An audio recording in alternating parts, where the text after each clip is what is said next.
The Simone Feiler podcast, giving authors a platform. Welcome to the podcast.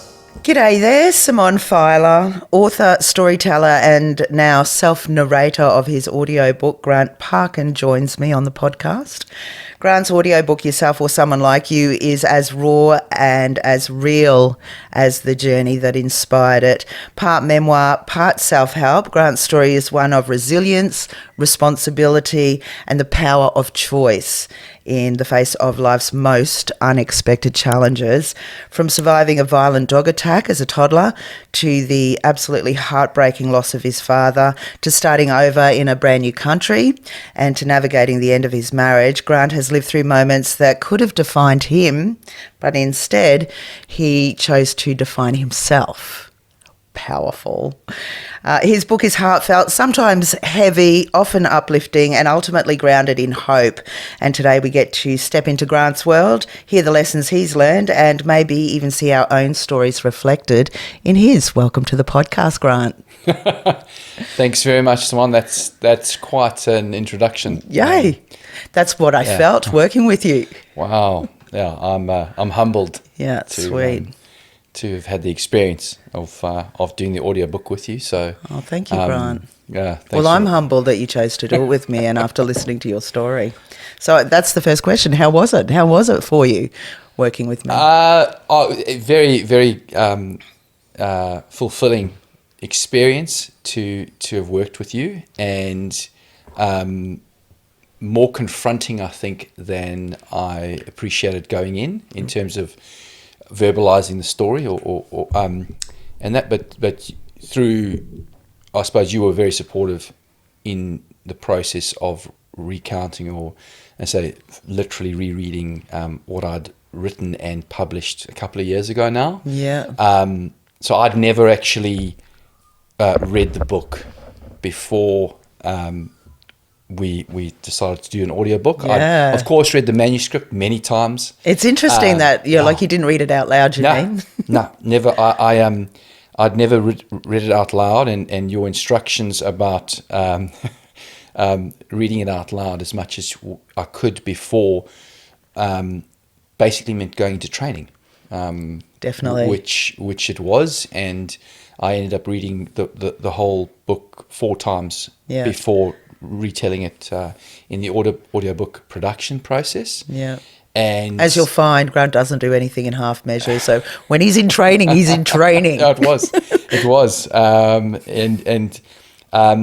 that led to it. So that was challenging, I think, for Emma in particular, in coming downstairs in the mornings after I've read a few chapters, and where had I read up to, and what state of mind was I in, having just read chapter 5, for example, the trauma 2, that car accident, and other times very happy, say, Fraser Island in chapter 11. But yes, you were very supportive through that process, and I think I do feel much better for having taken on the challenge, and I took it like a challenge. So thanks for the support and encouragement through. You did amazing. Through it. So. You did amazing. Like, there was some really heavy stuff to tackle in there, and I mean, from my end, not only just to know what went down, but for you to actually relive that in the studio and speaking it and, putting it in audio. Like, I take my hat off to you. You're a brave man. Thank you. And courageous. Thank you. And lots of very positive describing words there for you. I know someone who would be very, very proud of you, your dad. So, he was there with us that day, right? I felt him. Oh, look. It's... But anyway, you're doing amazing. Emma also made an appearance. She does, and I was very happy to that she's got a part in the audiobook. So for those of you who do listen to it, she does make an she makes a cameo as herself. There's a cameo would be good. That's the word, cameo. That's it. So she has a cameo appearance at the back end of the book when and she describes herself in the book as the happy ending. So, there we go. Read into that what you will. They have a fun relationship. Yes, you can tell it. There's we so do. much love between you two. Thank you. Unbelievable. Yes, I'm it's gorgeous. very lucky. I'm a very lucky man. Yeah. So you first started to write a book 25 years ago, so Yeah. 2000, Yeah. but the project didn't progress. No. What was different this time that you actually, completed it? So, yeah, I think, wow, the 25th anniversary was the big prompt of the car accident, and so that was in 1998, and then 2023, I knew that was the 25-year anniversary coming up, and I wanted to do something to recognise that, or for whatever reason, and I'd written about the rowing part probably 2 or 3 years earlier, and then it just sat for part of a 20-year reunion at school, actually. So that was before 2000? No, it's in 2021. Probably. Okay, right. So I'd had part of a book, and then it almost became this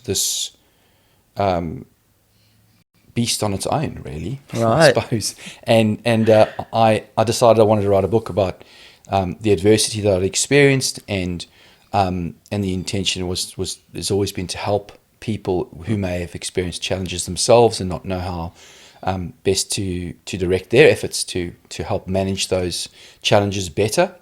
And so I started. Then I had a dog attack, and I had the car accident, and then migration and betrayal. And I think certainly a lot of people who've spoken to me about the book hadn't appreciated that migration was so hard. Yeah. Or even just moving the house. Yeah, moving houses. correct.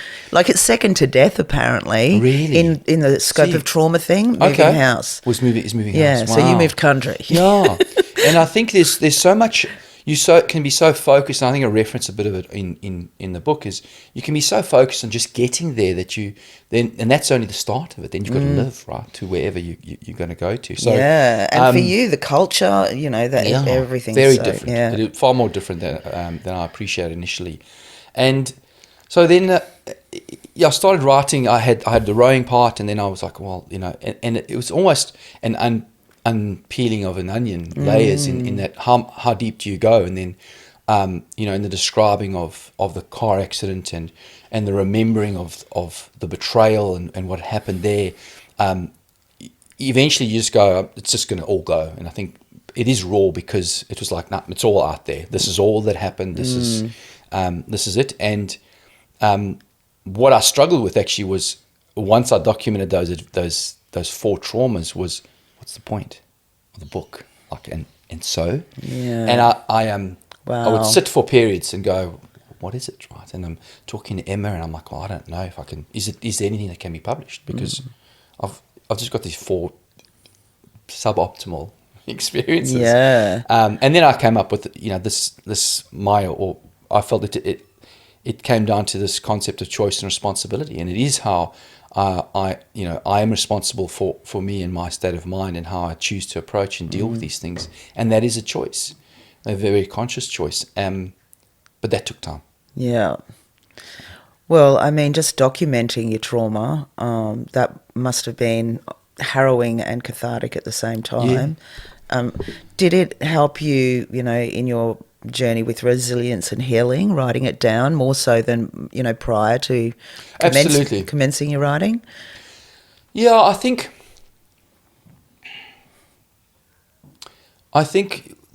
unfortunately for some of these things, it's just time.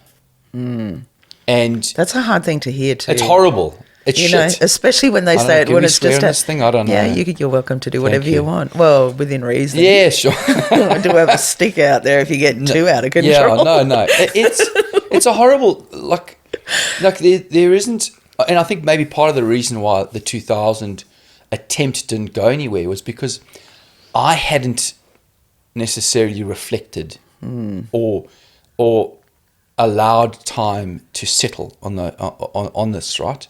And it's in particular on the back end of that was 2, right? Yeah.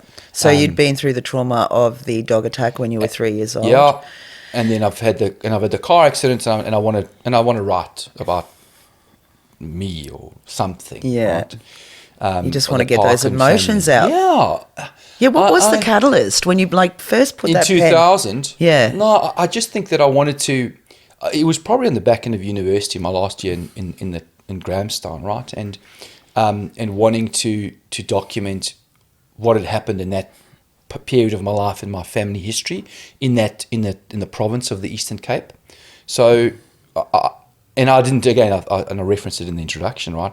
I didn't feel it worthy, like it wasn't enough. What the heck? And and it's strange, and it's something that I think I continue to struggle with on occasions. Is it relevant or that and It's so important that you've written this. I'm sorry to interject, No. but it really is, because of exactly what you're saying. It's so many people have suffered through things that they think it's just, it's nothing. Yeah, and just carry on that bullshit. And I'm lighter for having written it. And I didn't see that at the time, and I was very much lost in, or sorry, maybe not lost, just driven to get this. It became all consuming. Yeah, I can imagine. And Poor Emma. and it was, and it's, look, very much so. Poor Emma. You're a rock star, Emma. She is, and very tolerant. But I was going to Officeworks like 2-3 times a week, on occasions, and I'd print this out and then I'd just put it in a drawer. Wow. And I'd have to sit with it there because I couldn't read it straight away. Right. And then I'd take it out and I'd read it and I'm like, oh, this is crap. And I'm like, I'm drawing lines through here and I've got to move this way, and this doesn't work, and the sequencing is out, and then I'm saying to Emma, people take strain reading chapter 5 full stop, right? But I'm asking her, have you read it again? And have you read it again? And it's after a long day, and she's sitting in bed, and we're trying to get kids down, and that's tough. and to then give yourself to this horrible experience, and try to be constructive from the writing perspective, was really something. And so even now, I'll never. I don't think it's not a book I think that you enjoy. I think it's hopefully a book that people get value from. Yeah. Well, I think, there are definitely parts that you do enjoy. There's some really good times in there. I wouldn't there are. I wouldn't say Some. this is one thing you're not going to enjoy, but it's certainly harrowing and confronting. Mm-hmm. Yeah. And, from your perspective, how my perspective of you after reading chapter 5, after you narrating it to me, completely changed. It was like, I was not expecting that, because you give up the story as not that I'm discounting what happened to you when you were 3. That was harrowing, but I'm not going to go. You'll have to read the story. Or listen to Grant narrate it. But it just, I've got no words even to say to you that you are incredibly brave, basically, that you had to endure that, but then to turn around and write it, and to write it in the prospect of helping people more so than releasing it from yourself is incredible. Thank you. Yeah, you're a champion. Thank you.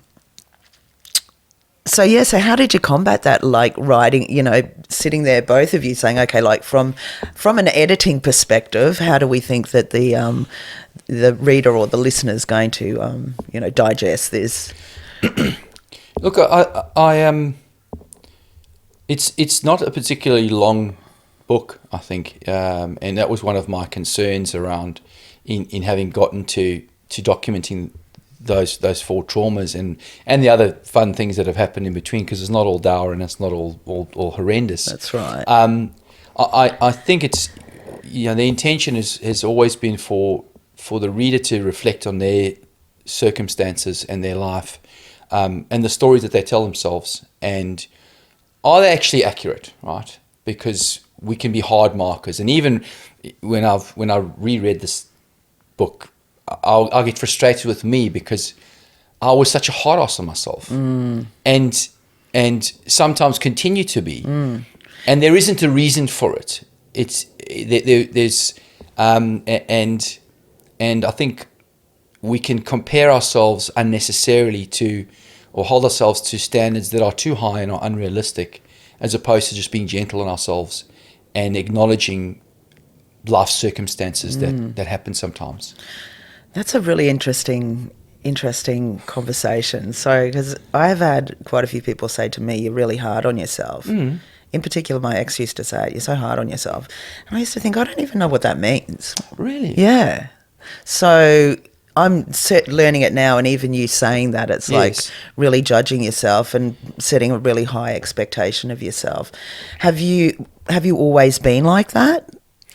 No, I think I think there's a danger in letting the outside world in too much. There's a phrase: "Comparison is the thief of joy," and I think that holds true, because there is so much that we can all be grateful for in almost all circumstances. Definitely. That we can miss being grateful and enjoying things because we're too hard on how it should have been, or what I should have done, or how I could have done it better. I reference a few books in the back of mine, and one that significantly helped me was the Four Agreements by Don Miguel Ruiz, and the fourth agreement is always do your best. And I think on a base level we do that, but we also need to acknowledge that our best changes depending on whether it's the anniversary or over something where you're going through a medical situation, or the trauma, or the anniversary of the death. Correct. Or you're going to be different, and your best in that situation or at that time is different to 3 or 4 weeks either side of that period. And so or if you are hungry, or you're angry, or you're lonely, or you're tired, your best is going to be different. It's just give your best, and that's it. And in applying that, I think that mindset, certainly for me, it's okay. I've done my best. I leave it, as opposed to ruminating over what could have been, or what should have been, or this is the outcome, or this is where I am at the moment and my current state. So I think that acknowledgement of your best, we always do our best, and we always try to do our best, that's okay then. So yes, I highly recommend that one for anyone who does listen to this. Are you saying me? No, anyone. Always do your best. And that's fine. Yeah. So did you discover anything about yourself writing it?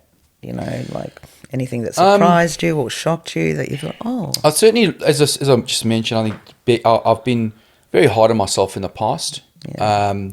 And I do think unnecessarily so. And I feel like the constant, I think we as humans struggle now with just being present, Simone. I think it's a big thing in our reference, the Resilience Project, and an interview that Spencer Howson did with Hugh Van Kallenborg around the state of mental health in Australia, and specifically how we spend 2/3 of our time thinking about the future, and 1/3 of our time, or like 17% or 16% of our time is actually spent being present. Wow. And thinking about the current moment, as opposed to either thinking about the future or ruminating about the past. Wow, that's not much, is it? No, it's nothing. It's nothing. Yeah. So even now, we are probably between us thinking about, well, I've got to go to this, soccer later, and then a concert after that, and it's a real challenge, I think, now for us to, and maybe it's always been this way, and it's exacerbated by social media and the ability to use a phone to literally go anywhere in the world. Yeah. But I feel like it's been an opportunity to remain present. I think so. I've been very hard on myself. I make far more of an effort now consistently to be present. Keep away from a phone, and that I've done okay, I suppose. Shit happens, and just because I think I referenced a couple of times in the book, just because you've had one adverse event doesn't exclude you from potentially future ones, and acknowledging that they may well happen again. Again, that is a theme through the book. Yeah. Yeah. You don't get a get out of jail free card as a result of this. You're not, going to you haven't won the lucky door prize or something now that you've gone through one suboptimal experience or rubbish experience. So I think to acknowledge that again was something for me. Yeah. Yeah. And also another line that you had throughout the book was best laid plans. Yeah. So that's also basically saying, hey, anything could change in a blink. And it may. And I think, for mine, what people reference nowadays, and I've seen quite a bit, is that focus on the process and don't worry so much about the outcome, because we can control control the controllables, and the outcome of events or of life or of tests or of sporting events or endeavors, we don't own those. No. But I think we've got to have a go. Yeah. And be able to say, well, we did the best of endeavors. And I think certainly if I look back to a pivotal moment around the rowing, which the sort of rowing blades in the front cover was that decision when I'd been dropped from a rowing team to just try and really train your ass off, and the outcome is not guaranteed to anyone or for you, but you could look in the mirror and say, I had a crack, I did the best I could with what I had at the time, and I got a very I got a life-changing outcome in that process, becoming national rowing champ and a state rep, and almost representing South Africa. That doesn't happen without, I excluded the outcome. The outcome was irrelevant. I just had to do it, and I reference as much in the book. It became all-consuming, not unlike, I suppose, writing this thing. And getting it out. That's right. But you were probably in the moment for all of those tasks. Yeah, really, because you were loving that. Yes. Yeah. And I talk about that a lot, with particularly with my kids, about their employment, saying you're going to be working for a long time, make sure you love it. Because when you're loving something, you get in flow state and you don't really think about the outcome. You're just, enjoying what you're doing. And usually that ends up with something really wonderful, doesn't it? Correct. Yeah. Yeah. I think I've continued to read, and I reference as much in the book about its benefits, but I read another good book since then by Joe Newen or John Newen, I forget his name, but Don't Believe Everything You Think is the title. And I know that. I just know that saying. But And it's a fascinating read. He references the different reasons for motivation, and he talks about internal motivation or external motivation, and external is status or ego or and that side of things, whereas internal is to see how good you can be, and it's intrinsic, and it doesn't matter. The outcome's not so much the matters. It's I'm doing this because I want to see how good I can be. Or I want to see how far I can take this activity, and how much stronger an internal motivator is as opposed to an external motivator, and sustainable. I was like, wow, that's interesting. That's very interesting for me, at least, because that was all intrinsic. The rowing was intrinsic. This was intrinsic. It didn't matter. The outcome doesn't matter. This has helped and other people, and that's been incredibly fulfilling. And the rowing was, again, for me, ended up being incredibly fulfilling. Yeah. And again, I suppose afterwards, not without its challenges, because I've got a back injury that didn't really like me. So got the war wounds from it. Yeah, I've got war wounds too. Well, during the book, your whole life, you were always looking forward. It particularly grabbed me because there's rowing's a big part of the book, but you went on to start a rowing club, basically, or found the rowing club, and then you ended up getting kicked out of that club that you founded. But then you went into Ironman triathlons, and it's just your drive forward. Where does that come? You're like that's what I was saying earlier in the piece. It's like your drive is just intense, and that you just don't give up. You're like, okay, well, that's that. Next. Yeah, I think, and I don't know whether it's potentially the ignorance of youth or just the or the accident. I think maybe because I can look back and go, well, forgive me, I don't want to look back and go, I didn't have a shot, or I didn't have a go, or I didn't try, and so I wanted to look back and not necessarily have a checklist, because it's certainly not a bucket list or anything as formal as that, but I think it is important to dream big and have a big overarching mother of a goal, or BOMOG, I think it's been called in a training session. BOMOG. Yeah, big overarching mother of a goal. Right. I saw that. I had that. That's good. Yeah, there was a presenter once that attended a course, and they were stating how important that is. But I think almost the challenge is which, how do you apply yourself, or where do you best apply yourself? And so a lot of those endeavors were sporting endeavors, and this is a totally different challenge in actively going to horrible places, and managing them, and then trying to get the word, get the words from me onto paper, and then to effing well read it. I'm like, far out, man. This stuff actually happened, and it all happened, to me. So I think we do need to challenge ourselves, and it doesn't always necessarily need to be physical, I suppose. And probably that's I feel like, although I did those events again, I was a hard ass on myself and unnecessary. So I think just to do it is incredible. Because it requires so much timing, coordination, planning, suffering on some degree, stamina, and all that. It definitely. And this is a different, and yet this was as hard or harder in elements as doing something like that. In a very different manner. But do you think that's because of the nature of the book, the topics of the book, or would you say that's the same for any writer? Yeah, I'm not sure. That's a good question. I think certainly I think fiction's very different to something like this, where you're making that up, or that any pressure is potentially self-imposed.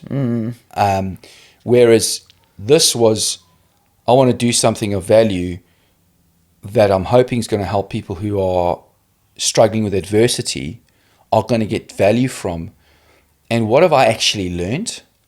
I think, because for me, most people, people I meet go, he's a happy-go-lucky, devil may care, fuck all's ever gone wrong with his life, potentially.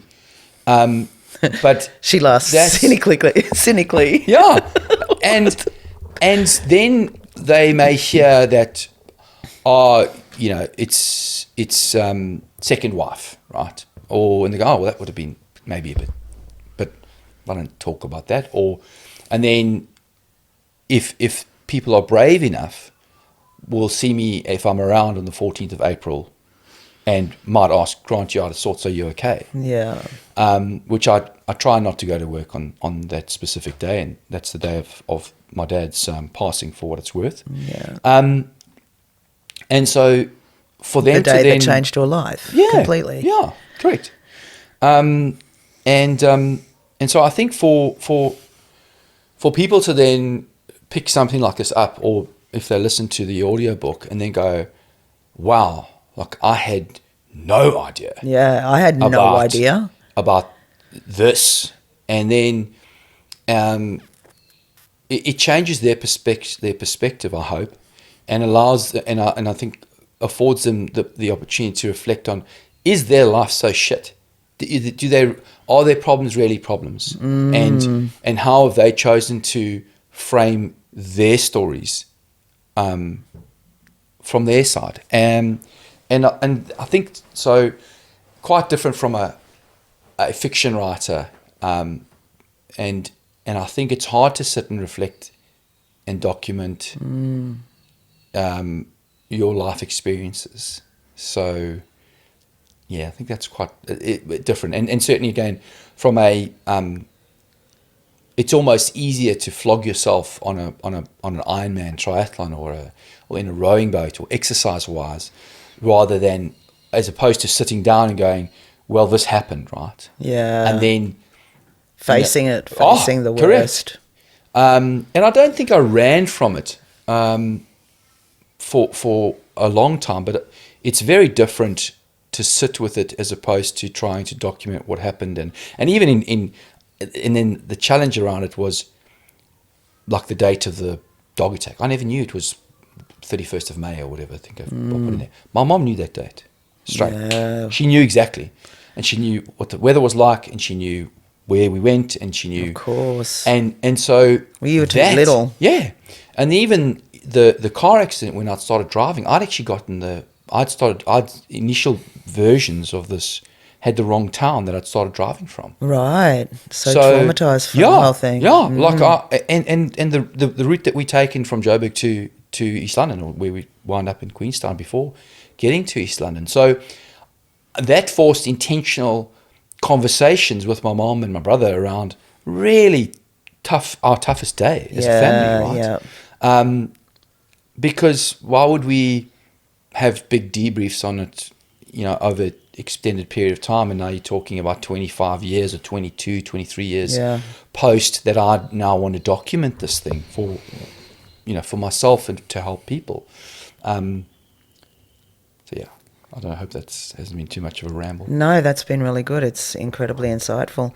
Yeah, I actually thought about when you were a toddler, and that happened on May 31st, because I always say to my authors, you guys come to me for a reason. I need to hear the book, or there's lessons I can learn in whatever, or there's just coincidences. My mum passed on the 31st of May. No. Yeah.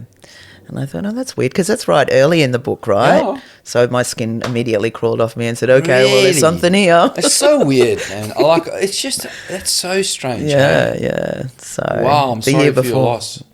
Yeah, so that was 1997. That was around about the same time. And it's, I lost my mum to very different circumstances. She had cancer than you lost your dad. So, yeah. And there's you can always talk about trauma, and I think I don't really know how to help people, but, the introspection that you must have done through writing that and what you've learned throughout the years to be able to now be this side of it and to give out a positive message for people to be able to control and get through their trauma is incredible. So thank you. Legend. Thank you. Thank you very much. It was a tough few days, and I state as much on my message to your on your wall in the studio there. But so for what it's worth, day one we went chapters 1 through to 5 on introduction, and chapter 11 with Emma, which was great. Yeah. But that lightened the mood. It was good. Yeah, correct. Correct. But chapter 5 was obviously always something that we got through, I suppose, as a group. And the next morning I woke up and I was congested and super throaty, and I did a nasal decongestant, and it was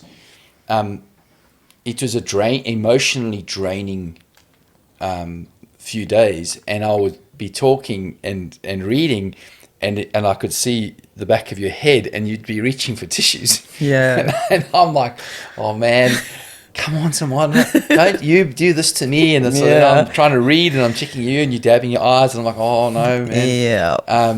I was actually, I'd prevented myself from going for the tissues because I was just so impressed with how you delivered that, because I was like, it was streaming out of my eyes, feeling for you. And yeah. Because you didn't know, you just read the back. I read the back. So you come in and blind. I was thinking, I actually said to, so fun, here's another funny story. So I don't even know. I'm a bad storyteller. We had Pomeranians quite a few years ago, and they passed away in 2020. Yeah. So it's been a long time coming, but we've been talking about getting a dog, and then we've been to the animal management centre. We're going to get a rescue dog. Yes. And so my kids and I have been going there for about, I don't know, a period over 2 months periodically, and no one was there. But then we found someone, Martin. So Yes. Martin's our new dog, and he's a cross between a sheep dog and a poodle. Yeah. Sheepadoodle. Sheepadoodle. Who would have thought? But anyway, so we got him like a week before or a few days before you came in. Yes. And I'm saying to my kids, oh my God, I've got the guy coming in. Yeah. I've got the author coming in he's gone through the trauma with the dog attack. Oh, so yeah. we're going to have to hide Martin. Oh, shame. I don't know how course, Grant's yeah. going to, react with Martin and all of this. So Yeah. it was all about the dog attack, basically, Oh, that you had the dog attack. No. Yeah. So we're sitting there. Anyway, my kids, I don't know if you saw them, but they took Martin Yeah, off for I a saw walk that. that day. Martin, yeah. Okay. Yeah, and we actually had a laugh about that later. Okay, yeah. And after I'd done the recording, so then chapter 5 comes, I was like, oh my God. Like it was a very bad trauma that you went through at 3, but Yeah. what the heck? Yeah. And the thing, on reflection in reading it, I think part of the challenge with the rereading it with Emma was what happens after as well. Apart from the event, there's, trying to get the injuries with my mom and my brother, and then a court case and anniversaries. And I was very grateful that I kept some of the, poems or journals that I had that are in the book as well. Yeah. Because it is so heartfelt and it was so raw. And still, even then, I was constructive enough to do something about it, I think. Yeah. Which I'm grateful for. Yeah, in the book, but maybe not intentionally necessarily. It was just how you felt at the time. Yeah, correct. Correct. It's a very interesting story, and we're being a little bit cryptic, but you really need to listen. And I recommend listening to Grant, telling you the story in audiobook format because he does an amazing job. But, if you want to read the book, it's not out yet. Oh, it is out. You can order it on you can get it online? grantparkin.com. Oh, yeah. you can. It's on your website. Yeah, on my website, and I think There's a big part Barnes of... and Nobles and stuff. Okay, so it is out. I don't know. Oh, a couple of years ago? A couple of years ago, Oh, yeah. right. But it's now through my company. It was through another Oh, that's publisher. right. There was another story with that. I mean, maybe that could be Trauma 5, right? Oh, yeah, that was Sherbet, awful. so To any authors out there, you really do some research on the people that you decide to publish with. That's a great... that's very good advice. Sage advice. Yeah. So yourself or someone like you, yes, it's got connections with the Matchbox 20 album. Yes.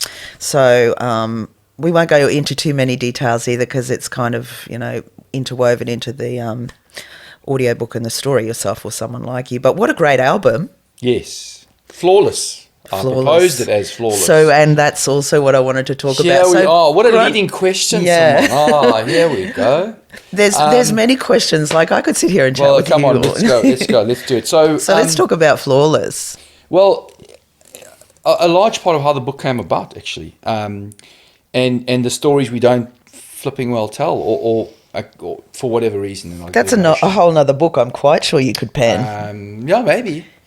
Randomly, or another podcast you could do. Well, another podcast. So for what it's worth, many years ago, I was working with someone who had been approached to do a podcast about music, proposed flawless music albums, and she didn't know anything about music. So she said, "Grant, do you want to join these two?" And I said, "Sure." And the question was, so we had to have an interview with the two other co-hosts, ended up being George and Liam. And Liam McGuinness, who ran the whole thing or made all the podcasts, was the driving force behind it. And George was British, so you had a South African guy and you had a British lady and Liam, the Aussie bloke who was on the radio previously as well. And the question was something around Radiohead. Proposed flawless album, and I said, more Radiohead in Rainbows. And we had a chat, and they liked Radiohead, and we made certain rules around you couldn't nominate a supergroup, so we didn't actually nominate Radiohead until the 100th episode. But I wouldn't have nominated them. Really? Yeah. No, look, I mean, again, this is a whole other conversation. I know, right? There we go. Now we're starting to get. Now we're getting into the meat of the whole thing. Because my background, I used to do the Long Kiss Goodnight on Triple M, and I did the classic album hour. So, yeah. on the So radio. we should have had you on the podcast. So anyway, Anyway. so yeah. That's why you got to start it again. Yeah, well, I think maybe we do, right? And so we would have to each episode, a guest or a host would nominate a proposed flawless album, and I nominated amongst them Counting Crows, Yourself for Someone, August and Everything After. Yeah, great album. I nominated Live, Throwing Copper, and I think Appetite for. There were a couple before, and then nominated Yourself for Someone Like You, and I'd never told Emma the story of why. Oh. And it's fun to do a podcast, and people actually listened to it, right? And she asked me before, and we'd always have a couple of beers. I'd get warmed up, right? So I've got to get ready for the podcast, right? So I'm 3 to 5. I never beers did that deep. at Triple M. No, it wouldn't have had. No. I mean, this is private podcast, Not right? much. No, not for midnight session. That's or right. No ways, no. But theoretically, I've had 4 to 6 beers, and I go to do this podcast, right? Yeah. And it's Dutch courage or whatever you want to say. But I've never told. So Liam and George don't know. Right. Emma doesn't know. What the heck? I don't know if I've ever told anyone about this story. Holy heck. And all of my friends loving the podcast, the concept, it's great. You know, it's only got up to flawless if everyone agrees. So that's the conversation point, right? So you don't go in, you have the podcast, you start talking, and then at the end you say, I think it's flawless for X, Y, and Z reasons. Right. So we've done 25, I think this is episode 26. Never told Emma, think nothing of it. And she used to listen to it doing her hair, ironing, whatever. And she gets hold of me and she's like, I get home one day and she's like, you never told me. And I was like, what are you talking about? And I hadn't. And in there... That's a fairly monumental thing you didn't tell her. Yeah, but, not intentionally, which is... And it was just, so she wasn't coming from a place of anger. It was just shock or surprise or like astonishment. Yeah, that exactly the what I relevance felt. of this album to you is that, right? And for what it's worth, on here, I buy that album in CD form hours before the car accident in which my father passes away. Yeah. And I haven't listened to it end to end until that day. So we do the podcast, and the link is referenced in the footnotes of the audiobook and or in the hard copy, but you can find it online. And that episode, my friends talked about it, and George and Liam had never heard that story before. Yeah. And their response is literally to one of, I've just reviewed this album and that's all I think of it. And this guy's just rocked up and said, This is what I think of well, it. this is why it's flawless for me. Yeah. You win. Yeah. Well, I think Liam he's very good at assessing music from the commercial aspect, and his reasons were correct, and he stated quite prophetically or poetically that for me at that time it was absolutely a flawless album or a perfect album. I get emotional by talking about it. Yeah, of course. Yep. So yeah, It's a freaking great album. I love it. It is a great album. Yeah. Yeah. And yeah, so yeah, I had a podcast for maybe 4 or 5 years or something, and I stopped it to. Is it still spend more online? time. Is it on? Yeah, it's still online. Yeah, Flawless, it's called. Flawless. Yeah, on Spotify and Podbean. Yeah, you whatever should get the that thing band is. together. Yeah, I need more time. I mean, so forgive me. I need to maybe that's after this goes out again, right? I don't know. Yeah, everybody give us a like and say, Grant, get the band back together. Yeah. Yes. So the republishing of your book and now the audio book Yes. coming out in Yes. time for your father's passing 25th anniversary. No, well, the book came out 25th.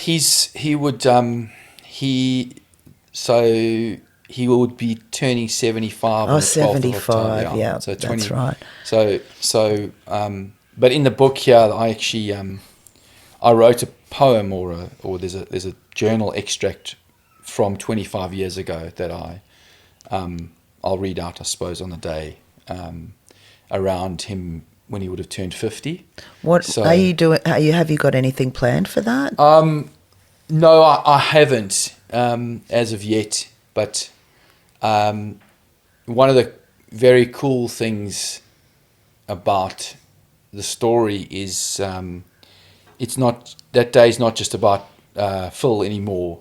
In that my daughter was born on his birthday. That's right, Lola. Lola was born on his birthday, which You can't write these things, can you? well, far out, yeah. So it's, I'm not sure what Lola wants to do or what we'll do. I think I know she wants to go and fly as an unaccompanied minor to Melbourne to see her nan, as 11-year-old kids want to do. Yeah. That's a great goal. He'll turn 70. My father would have turned 75 this year, and Lola's turning 11. So on the same day. So it's things work out, I suppose, sometimes. 11's quite a monumental birthday, as I recall. Very vaguely now.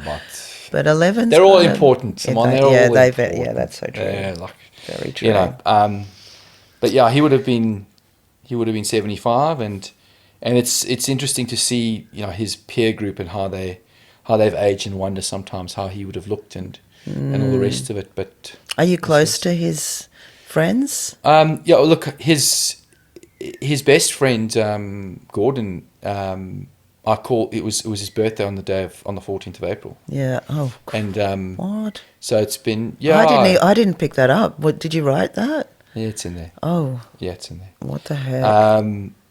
And I said happy birthday to him last April. Called him. Incredibly hard day for me, remains that. But I had a long chat with him on the 15th of April this year, and it was really, really nice. Oh, good. So he's still based in East London. Yeah, that's East London, South Africa. Correct. Not East London. Now it's in East London. UK. No. I'm hoping to get back for my 30-year school reunion next May. Oh, exciting! And leave a couple of copies of that in Grahamstown for the school, and catch up with some old friends. But yeah, I think. Are you going to do a spot of rowing along that river? I'll definitely go. I don't know about rowing on it. If I could get in a single, I would. But I'll certainly get drive up and down, next to it. Yeah. Wonderful part of the world, Port Alfred, for what it's worth, guys. The Cowie River. Yeah. And maybe even go to the Thomas Blaine Nature Reserve, where the school has their clubhouse as well. So that's the plan. Exciting times coming up. Yeah. It's a good few months, and we'd like to get this out. Hopefully, it comes out around about October. It'd be good. Yeah. And again, I was mentioning some updates to short stories that have also helped me, that I've either experienced or been told, that I want to add for the next edition, I suppose, of this book. Well, I'd love to get you in to obviously add them to your book, but also to have another chat on another podcast, because they sound amazing. You were telling me about the, earth angels and stuff. Yeah, well, look, it's sometimes we don't need to analyse things. Just acknowledge that. Very true. Here we are. Yeah. So what's your intention for the listener or the reader from, yourself or someone like you? How do you want them to walk away after? For mine, it's just that reflection of, what am I telling myself around the adverse events that I've experienced, or the framing of events that I've experienced. And it needn't be adversity. I think just a reflection on one's own situation, and is that accurate, or are we embellishing things unnecessarily, or making things to be worse than what they actually are? And don't be such a hard ass. Don't be such a hard ass. In general. And some people aren't at all, and that's fine. Yeah. I would suggest that people who aren't hard asses wouldn't be reading something like this anyway. But I feel there are many people who are just too hard on themselves. Yeah, yeah. Well, you speak from authority, that's for sure. Yeah.